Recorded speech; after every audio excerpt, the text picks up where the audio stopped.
Coming up on Oxford Weekly News, a veteran Miami University police officer is arrested. We'll tell you what charges he faces. But first, Oxford Weekly News localizes the March for Our Lives national protests by taking a look at the gun culture in Oxford.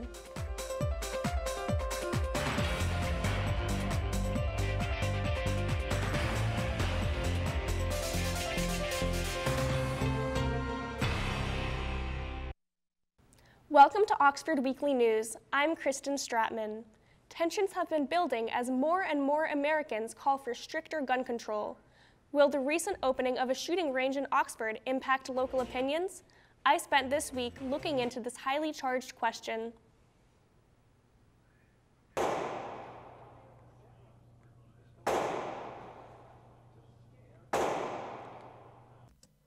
The recent opening of MAYDAY, a public shooting range in Oxford, shows that guns are an integral part of local culture. Most of the people around here are people who shoot.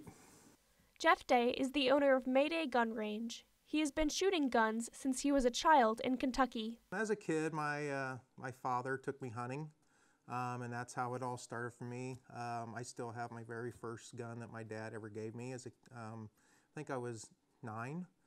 Day believes that gun control laws are adequate as they are in preventing dangerous people from purchasing firearms.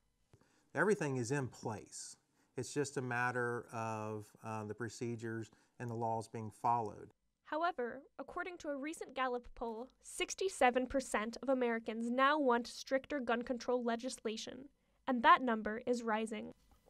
Amanda Gatewood is an assistant professor of political science at Miami who researches the dialogue about gun legislation in America. Gatewood believes that despite Americans' call for increased gun control, the possibility of a substantial increase in gun control laws is unlikely. In the research, they kind of talk about this post-Sandy Hook world. If we have an environment where kids, first and second graders and kindergartners could be gunned down in school and nothing's done, I'm not convinced that we will ever have meaningful gun control in this country. However, Gatewood believes that changes on the local level are possible. I think 2 things need to happen. One, and this is not a demonization of the NRA, right? This is not. But there needs to be a stronger pro-gun control lobby. Secondly, you have to mobilize voters. But also we have to work on changing the culture, and that is not something that happens over time. There have been 72 mass shootings in the U.S. so far in 2018. Guns are not only on the mind of Oxford residents, but also future educators. On Wednesday, March 28th, Miami senior education majors filled Millett Hall for the teacher job fair. Starting at 8:30 in the morning, students signed up for interviews held throughout the day. Approximately 50 schools attended the job fair, searching for next classroom hires. John Wells, who hoped to teach high school English, says that while the job hunt is exciting, the thought of carrying a gun in the classroom is uncomfortable. It's difficult to wrestle with that because I did not sign up for teaching to be a soldier. That's not why I'm here. I'm here to teach my students. That's what I've equipped myself for. That's what I've educated myself for. And I have tremendous respect for officers who do bear arms and who do protect the children. Wells says he doesn't fear the potential for guns in schools. Instead, this motivates him to be a compassionate teacher during a time that students need it the most. A Miami University police officer finds himself on the wrong side of the law following his arrest Tuesday, March 29th. Officer James Baker was charged with domestic violence, having weapons while under disability and intoxication, and aggravated menacing. According to police reports, Baker called Miami police officer Tom Lample and said that he was going to kill himself. Miami PD then notified Coleraine Township Police, who responded to the scene. Baker has been a Miami police officer for 16 years, according to Claire Wagner, Miami's Director of University News and Communications. Officer Baker is on paid administrative leave. He has been so since March 5th.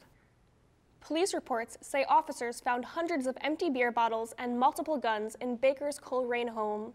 They say Baker's wife was at home and said that she was physically assaulted before officers arrived. Oxford police have made an arrest in connection with the February 24th off-campus armed robbery. 20-year-old Devontae Martin of Cincinnati is charged with aggravated burglary and theft. According to police reports, 3 armed men entered the Lincoln Street home and demanded money and drugs from residents. One resident was injured in the eye by the suspect's gun. Oxford police say the other 2 suspects remain at large. Dating back to an incident last fall, Miami University students are calling on administrators for change following the use of racial slurs on social media platforms. Oxford Weekly News reporter Annie Edwards has the story. Over spring break, a screenshot of an online exchange between 2 Miami students went viral. The student in question was Thomas Wright, a familiar face to some in the African American community at Miami. In this online exchange, Wright brags about his involvement with the racial comment made via group message in November. In light of these events, a movement arose, the Black Action Movement. The students involved with this movement say they are fed up with how the university was handling the situation. The Black Action Movement planned a number of demonstrations during the week of March 26, including this one in the food court of Armstrong Student Center. During the demonstration, a racist photo was posted on the public Oxford Snapchat in which an individual wrote, "Who let the zoo out?" with 3 monkey emojis. To Miranda Woods, this shows that it's not just one individual, it's many. This is a lot bigger than Thomas Wright. This is the Thomas Wrights of the entire university that continue to use these words and think they can get away with it because the university doesn't do anything. In both cases, Wright's comments fall under free speech. Therefore, he is protected. According to Miami University's No Hate Initiative, when it comes to labeling an incident as a hate crime, an individual's action must be directed at someone in a harmful manner. It must constitute a true threat. While the students say there's not much that can be done at the administrative level, they're calling for change to the Student Code of Conduct to make our community inclusive and fair. At Miami, the African American community is the minority, making up only 5% of the student population. Affected students say they feel as if their accommodations are limited and are calling for a larger community center as they are currently outgrowing their space in the Office of Diversity Affairs, and for a better recruitment of students from the inner city, and for an increase in hiring more diverse and multicultural professors and administrators. As for students, Junior Imani Steele's advice to students is to stew. Seek to understand because we are all here for some reason and we might as well do it together. We all have different experiences, different struggles, and different journeys. However, we are willing to learn. We're willing to learn, we're willing to foster relationships and educate ourselves.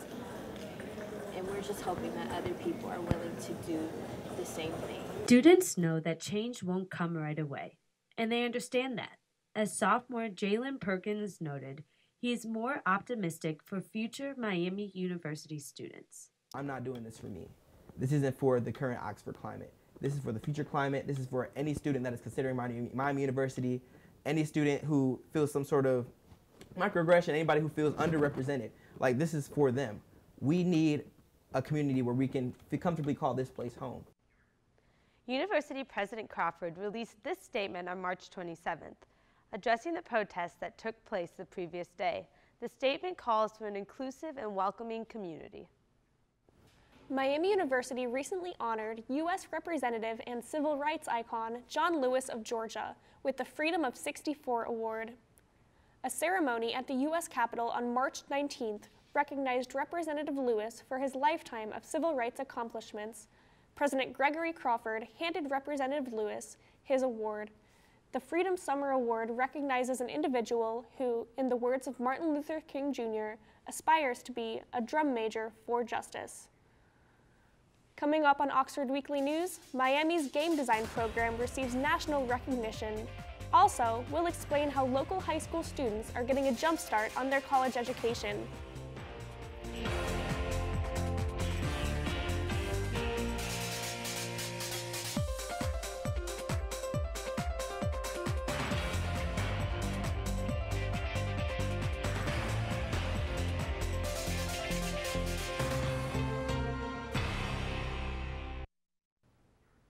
Welcome back to Oxford Weekly News. There will be a new face joining the Miami University Board of Trustees. Sophomore Megan Crummings was newly appointed to the board. She will replace Alexandra Boster, whose term recently ended. Crummings began her term on March 1st and will serve for 2 years and participate as a non-voting member.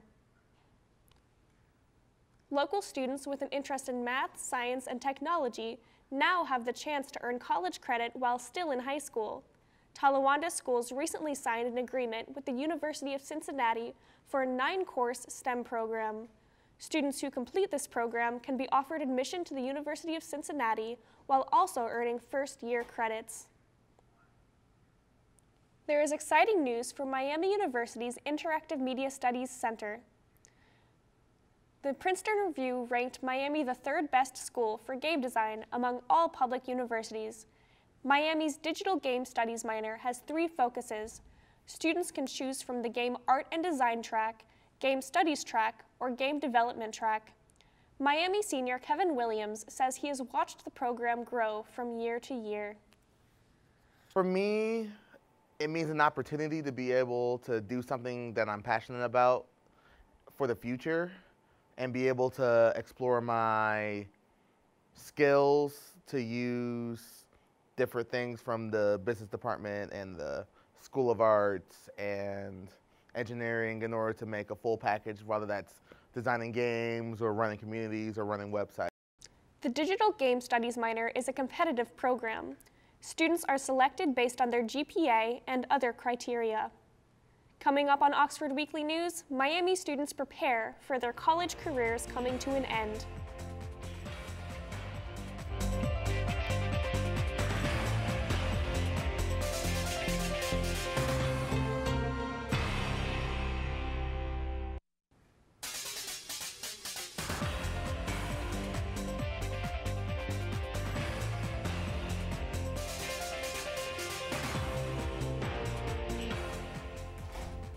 Springtime means graduation season. As seniors returned from spring break, GradFest served as a visual reminder. GradFest took place this year in the Shriver Center over a 3-day period. The event carries the full array of bachelor's, master's, and doctoral garments. Senior year student Madison Wolfe came to buy her cap and gown and share her excitement about graduation. GradFest is really extensive. It's actually a lot more than I thought, and it's really helpful and useful for what they have set up for us. Other items for purchase include diploma frames, class rings, and international sashes. GradFest on Miami's regional campuses will take place the last week of March. Miami's spring commencement is Saturday, May 19th. Are you looking for a fun springtime activity? It's that time of year for the annual wildflower walks at Oxford's Silvore Biological Sanctuary. Miami University botanists guide walkers through the sanctuary, home to 60 wildflower species. New this year, kids have their own walk. Starting April 8th, activities and kid-friendly lessons will be offered. The walks begin at 1 p.m. every Sunday until May 13th. Meet at the Peffer Park Pavilion to participate. Visit enjoyoxford.com for more information. That's all for this week. Thanks for joining us. I'm Kristin Stratman. You can watch us on our Oxford Weekly News YouTube channel. Also, connect with us on Instagram, Twitter, and Facebook. Just search Oxford Weekly News.